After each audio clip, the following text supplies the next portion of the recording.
張敬軒為11月7號喺廣州舉行嘅演唱會進行彩排。軒仔透露，演唱會嘅票價要成1380蚊，哇！咁未比香港貴成3倍，有咩特別優惠先？冇啊，冇，可以食下後台啲果籃啊，聞下後台啲花啊咁咯。係啊，有啲少少福利，用下後台嘅廁所啊咁咯。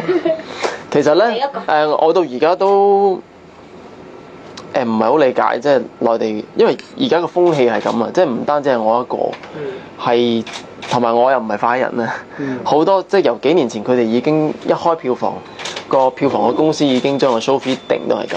對於我嚟講咧，我覺得翻去家鄉開演唱會咧，因為以內地嘅收入嚟講，其實呢個係一個好高嘅票價。咁我諗就算喺香港都係啦，即係Celine Dion我諗都係賣得，即係都係千零蚊咁樣。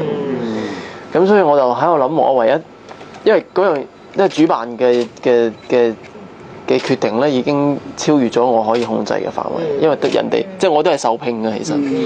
咁所以我覺得唯一嘅就係做好呢個 show， 同埋喺製作上面點樣令到大家覺得值回票價咯。